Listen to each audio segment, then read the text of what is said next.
इसके अलावा भी हमारे पास जब भी हमें टाइम मिले 1 से 2 काम हमारे पास होने चाहिए, ताकि एक काम में हमें प्रॉब्लम है तो दूसरा काम हमें संभाल ले और 2-3 साल में ही पैसा दोगुना हो जाता है। यहाँ तक तो 6-7 महीनों में ही हो रहा है। आजकल कई शेयरों में ऐसा होता है कि 1 लाख आपके 1 करोड़ हो रहे हैं, 1 लाख आपके 50 लाख हो रहे हैं। इस तरह की भी आपको न्यूज़ देखने को मिलती है जो हो जाती है।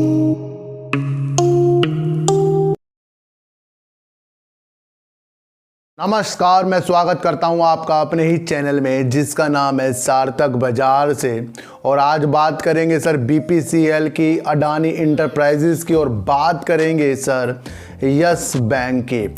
इन सब की बात करने से पहले ना आपको एक बात बता दूं सर कि जो हमारे लिए बहुत ही महत्वपूर्ण हो जाता है शेयर मार्केट में काम करना या अपनी ज़िंदगी की राह में भी ऐसे डिसीजन लेना जो आगे जाकर हमें हमारे पैसे को कई गुना कर देते हैं। याद करो सर कि कभी आपके घर में किसी ने कुछ भी या रिश्तेदार ने कभी एक ज़मीन ले ली होगी अपने ज़माने में और अब उसको उसने बेचा होगा तो कई गुना होकर वो ज़मीन का पैसा उसको मिला होगा। इसे कहते हैं इन्वेस्टिंग। इस तरह से ही अगर किसी ने अपने ज़माने में यानी आज से 10-15 साल पहले अच्छे शेयरों में अगर पैसा लगाया होता तो आज उन पैसों को कई गुना होता हुआ भी दिखाई दे रहा है। लेकिन आजकल तो 2-3 साल में ही पैसा दोगुना हो जाता है। यहाँ तक तो 6-7 महीनों में ही हो रहा है। आजकल कई शेयरों में ऐसा होता है कि 1 लाख आपके 1 करोड़ हो रहे हैं, 1 लाख आपके 50 लाख हो रहे हैं। इस तरह की भी आपको न्यूज़ देखने को मिलती है जो हो जाती है। लेकिन जो सही इन्वेस्टिंग होती है जिसमें हमें डर नहीं लगेगा वो होते हैं शेयरों को, अच्छे शेयरों को दूर तक के रखने का सर। एक चीज़ तो ये होगी कि किसी ने पुराने टाइम में ज़मीन ली और अब बेची तो काफ़ी पैसा मिला, लेकिन उसी टाइम पर किसी ने मस्ती की होगी, पैसों को उड़ाया होगा तो वो पैसा सर उसे अब तो मिल नहीं रहा होगा और वो उसकी सर गुडविल में भी और उसके जो पूंजी होती है कैपिटल में भी कुछ गेन नहीं करता हुआ दिखाई दे रहा होगा और वो हमेशा बर्बाद ही रहेगा। तो मैं ये क्यों कह रहा हूँ सर, क्योंकि शेयर मार्केट में काम करने के तरीके अलग भी हैं। इन्वेस्टिंग है, आप ऑप्शन में भी काम कर सकते हो सर, आप इंट्राडे में भी काम कर सकते हो, लेकिन सबसे जो बेस्ट है ना वो आपका इन्वेस्टिंग है। मैं आपको अब भी बता रहा हूँ, जिसमें आज लगा दिया और भूल गए फिर टेंशन नहीं। लेकिन कुछ चीज़ें ऐसी होती जो हमें डेली की आस, डेली कमाने की आस ही हमें बर्बाद कर देगी। मैं आपको बता दूँ सर, और काम पे भी आपका माइंड नहीं लगेगा। इसलिए मैं ये एक चीज़ आपको बता रहा हूँ कि अगर आपने अपने समय को, अपने पैसे को सही तरह इन्वेस्ट किया तो वो पैसा आपका कई गुना बढ़ जाता है अगर वो शेयर आपके पास अच्छे हो और उसके काम के प्रति ही अगर आपने शेयरों को लिया हो सर। तो बात करते हैं सर बीपीसीएल की। और बीपीसीएल में जहां इसकी प्राइवेट की न्यूज़ निकल कर आ रही थी वे शेयरों ने आपको तेजी दिखाना शुरुआत की, लेकिन उसके बाद से जब लगा कि नहीं ये प्राइवेट नहीं हो रहा है, सरकार कुछ हिस्सा ही अपना बेचेगी, फिर 1 महीने से इसके अंदर आपको गिरावट के आसार देखने को मिल रहे हैं। 1 महीने से सर 369 से शेयर सर 322 रुपये करीब का आ गया है। लेकिन समस्या ये नहीं है, समस्या ये है कि जो न्यूज़ निकल कर आ रही थी कि 52.98% सरकार इसके अंदर अपना पूरा स्टेक देना चाह रही है, अब वो इसको कैंसिल कर दिया, यानी कि ऐसी घोषणा कर दी है कि अब वो कोई भी स्टेक नहीं बेचेगी बीपीसीएल में से, क्योंकि सर 2 से 3 बोलीदाता ही लग गए थे खरीदने के लिए जो सरकार की 52.98% जो स्टेक था। अब 2-3 जो बोलीदाता थे वो भी पीछे हो गए हैं। अब जब वो पीछे हो गए तो सरकार ने भी कह दिया कि हम बिल्कुल भी अब ये नहीं बेचेंगे फिलहाल के लिए, बाकी निर्णय वो बाद में लेंगे। तो कहीं ना कहीं एक निकल के न्यूज़ ये आ रही है कि बीपीसीएल अब सरकारी ही रहेगा, इसमें कोई भी प्राइवेट निवेश नहीं होगा क्योंकि सरकार इससे पीछे हट गई है। आपको बता दूं कि जो बीपीसीएल का शेयर है बहुत ही बेस्ट है और ये 6 रुपये डिविडेंड भी आपको दे रहा है सर। और अगर आप इसकी पिछली न्यूज़ में जाएं तो ये 1000 चार्जिंग स्टेशन जो लगाने की जो व्यस्त रोजमार्ग होते हैं वहाँ पर ये 1000 अपने चार्जिंग स्टेशन लगाएगा सर। इसी से मिलती जुलती एक कंपनी और है जो 5000 उनके जो पेट्रोल पंप है ना उसके अंदर वो चार्जिंग स्टेशन लगाने जा रहे हैं। जैसे जैसे पेट्रोल के दाम महंगे होंगे या सस्ते होंगे जो भी होगा या कमी आएगी तो उसको भापते हुए देखते हुए सर अब जो ईवी इलेक्ट्रॉनिक कारें आ रही हैं उसे देखते हुए चार्जिंग स्टेशन में भी बीपीसीएल ने काम करने का एक मन बना लिया है। आपको ये भी सोचना चाहिए। तो कहीं ना कहीं आपको इस शेयर में आने वाले दिनों में अच्छी प्रॉफिट के आसार आपको देखने चाहिए, जो पेट्रोल के साथ साथ ईंधन के साथ साथ आपको चार्जिंग स्टेशन में भी काम करते हुए दिखाई दे रहा है। अब सरकार इससे बिल्कुल भी अपना कोई भी निवेश नहीं बेच रही है, आपको भी ये देखना पड़ेगा सर। तो बात करते हैं सर अडानी इंटरप्राइजेस की। सर दुनिया के जो 5वें अमीर आदमी बन गए हैं हमारे गौतम अडानी जी, उन्होंने एक चीज़ मुझे जो लग रही है, मैं आपको पहले भी बता चुका हूं कि वो किसी ना किसी में अपना स्टेक लेते ही जा रहे हैं। वो हर एक मुकाम में अपने को आजमा रहे हैं, चाहे वो खाद्य से संबंधित हो, चाहे वो बिजली से संबंधित हो, चाहे वो मेडिसिन से संबंधित हो। हर जगह आपको अडानी जी मिलते जा रहे हैं और वो कहीं ना कहीं स्टेक लेते जा रहे हैं।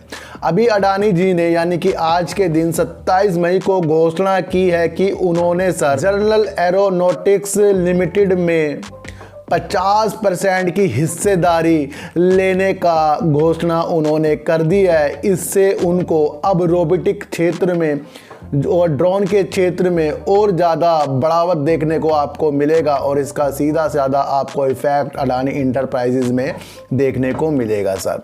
जनरल एरोनॉटिक्स जो कंपनी है वो सर क्या करती है, वो फसलों की सुरक्षा के लिए रोबोटिक्स और ड्रोन संबंधित काम करती है। तो यानी कि अडानी जी अब फसलों से जुड़ते हुए ऐसे रोबोटिक्स में उन्होंने अपना जो एक मुकाम हासिल किया है उसके अंदर उन्होंने 50% की हिस्सेदारी हासिल कर ली है सर। मैंने आपको कहा था कि जब हमारा काम करने का नज़रिया अलग हो जाता है, हमारी सोच अलग हो जाती है और हर क्षेत्र में हम आगे बढ़ना चाहते हैं तो वही आपको अमीर कर देती है।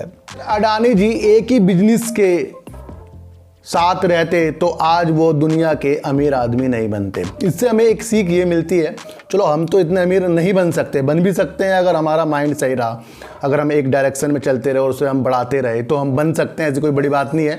लेकिन फिर भी अगर इनके नक्शो कदम पे चलकर हमने ये चीज़ देख ली ना कि जो हम काम कर रहे हैं इसके अलावा भी हमारे पास जब भी हमें टाइम मिले 1 से 2 काम हमारे पास होने चाहिए, ताकि एक काम में हमें प्रॉब्लम है तो दूसरा काम हमें संभाल ले और वो हमें आगे जो नज़रिया रखता है पैसे कमाने का वो देता रहे। तो ये भी एक हमें सीखने को गौतम अडानी जिस तरह से ये एक्वायर करते जा रहे हैं या एक काम के 2 काम या 5 काम भी करते जा रहे हैं ना, ये एक प्रेरणा देते हैं। तो चारों तरफ अपनी नज़र रखनी चाहिए सर।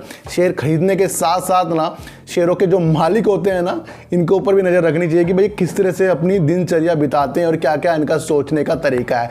सोच अलग ही हमें, आपको एक बात बता दूं, अमीर कर देती है। सोच अलग जिसकी बन गई ना और सही डायरेक्शन में बन गई, लिख लो सर कहीं, वो ही अच्छे मुकाम बना देता है। मैं आपको बता दूं सर, कहीं कहीं मैंने देखा है कि पढ़े पढ़े लिखे बंदे भी कुछ नहीं कर पाते, हार जाते हैं और कोई कोई तो सर MBA भी चाय बेचकर अपने अच्छे बिजनेस को कर लेते हैं। जिनके अंदर शर्म नहीं होती ना वो अच्छे काम कर लेते हैं सर, और वो शुरुआत सर छोटे काम से करते हैं तभी जाकर वो अगला बिजनेस अपना बनाते हैं। आपने देखते भी होंगे सर IIT जिसने किसी ने कर रखी है, वो चाय बेच रहा है, वो चाय बेच रहा है लेकिन मेहनत कर रहा है, उससे वो आगे बढ़ने की उसके जो बिजनेस के ट्रिक है ना वो सीख रहा है। धीरे धीरे आएंगे सर, एकदम से कुछ भी नहीं आएगा। तो बात करते हैं सर यस बैंक की, और यस बैंक एक ऐसा उम्मीदों का शेयर है जो आने वाले दिनों में 100 से 100% प्रॉफिट देगा, और वो प्रॉफिट उसको देगा जो संयम से इसको शेयर लेके इसके काम को देखता रहेगा। बस ये कर क्या रहा है बैंक। तो सर बैंक में कई घोटाले हो चुके हैं और उसमें से एक घोटाला ये भी है सर DHFL में जो वित्तीय सहायता की गई थी राणा कपूर के द्वारा, और उसके द्वारा ही बैंक जो NPA ज़्यादा बढ़ गया था और NPA के वजह से बैंक काफ़ी नीचे तक आ गया था, बर्बादी के तौर पे आ गया था ना। उसमें एक नाम सर DHFL का भी आ जाता है, जिसके वजह से रियल एस्टेट में जो पैसा लगा था ना और वो राणा कपूर की द्वारा लगा था, उन्होंने ही सब कुछ साइन सुइन किए होंगे। द्वारा सर सीबीआई ने सर ABIL ग्रुप यानी जो रियल एस्टेट ग्रुप है उसके जो अध्यक्ष हैं सर अविनाश भोसले को गिरफ्तार कर लिया है। उन्होंने गिरफ्तारी इसलिए की है क्योंकि जुड़ते हुए मुद्दे आ रहे हैं और कहीं ना कहीं वित्तीय सहायता जो भी दी गई है राणा कपूर के द्वारा उनके अंदर उनका नाम भी उजागर हो रहा है, जिस तरह से CBI तहकीकात करती जा रही है। CBI का कहना यह है कि सर इस माध्यम से ही मुंबई में जो रियल एस्टेट लिए गए हैं, पैसा जो गया है उसके द्वारा ही उनको इसमें घेरे में लिया गया, उससे पूछताछ करने के लिए उनको गिरफ्तार किया गया है। तो CBI अपना काम बेखूबी कर रही है और राणा कपूर जो काम करके चले गए थे, बर्बाद करके चले गए थे, उसका शिकंजा अभी भी CBI के पास है और वो ज़रूर से ज़रूर DHFL से पैसा निकाल कर ही मानेंगे, क्योंकि सर उनके कुछ काम थे जिसमें 3700 करोड़ रुपए करीब राणा कपूर जी के द्वारा इस DHFL में लग चुके थे। तो वो देखने के लिए CBI ने अविनाश भोसले जी को गिरफ्तार कर लिया है। मैं आपको फिर बता रहा हूँ सर, इस तरह के काम ना एक ये चीज़ दर्शा रहे हैं कि जो भी बैंक को लूट कर गया है और बैंक में जब पैसा आएगा और जब पैसा तब आएगा जब ऐसे ऐसे लोगों को गिरफ्तार CBI करेगी। और हमारे प्रशांत कुमार जी जो जांच कर रहे हैं, जो काम कर रहे हैं और जो मदद वो सरकार के लिए और बैंक के लिए कर सकते हैं, शायद वो मदद कोई और नहीं कर सकता, क्योंकि प्रशांत कुमार जी ने इसी बैंक को लॉस से प्रॉफिट तक लाने का जो एक फंडा उनका है, जो उनको काफ़ी सालों का एक्सपीरियंस है, वो उन्होंने इसमें लगाया है। सर उनकी उम्मीदें काफ़ी दूर तक है इस बैंक को ले जाने की और उसी उम्मीदों पे हमने शेयरों को लिया है। किसी की बातों, किसी की हवाई बातों में हमने शेयरों को नहीं लिया है। हम तो फिर कह रहे हैं कि जैसे जैसे ये काम होते जाएंगे वैसे वैसे बैंक हमारा मजबूत होता जाएगा। मैं आपको बता दूं सर, BPCL अब प्राइवेट हाथों में नहीं जा रहा है। ये भी एक उनके कर्मचारियों के लिए भी पॉजिटिव संकेत हो सकते हैं और प्रॉफिट कर रहा है। जब 6 रुपये डिविडेंड दे रहा है तो हमें भी इसके अंदर पॉजिटिव संकेत दिख रहे हैं। और ये EV क्षेत्र में भी सर अपने चार्जिंग स्टेशन भी लगा रहा है, उसमें भी आपको देखना चाहिए। और अदानी इंटरप्राइजेज ने 50% की हिस्सेदारी सर रोबोटिक्स बनाने वाली कंपनी में ले ली है, ये भी आपको देखना चाहिए। सर येस बैंक में भी आपको नजर इसलिए अच्छी रख लेनी चाहिए क्योंकि इसके अंदर जो CBI काम कर रही है, प्रशांत कुमार जी काम करे, वो भी एक सराहना काम है जो बैंक से जुड़ता हुआ ही एक काम है। तो सर ऐसी वीडियो देखने के लिए मेरे चैनल पे आइए जरूर, सब्सक्राइब भले मत कीजिए लेकिन मेरी बातों को ना गौर से सुनिए। तो चीटी को आटा दीजिए, गाय को रोटी दीजिए और अपने बच्चों को ज्यादा से ज्यादा प्यार कीजिए, क्योंकि बच्चे ही आपकी मासूमियत से किस्मत पलटेंगे। तो फिर मिलेंगे आपसे नई वीडियो के साथ, जब तक के लिए नमस्कार।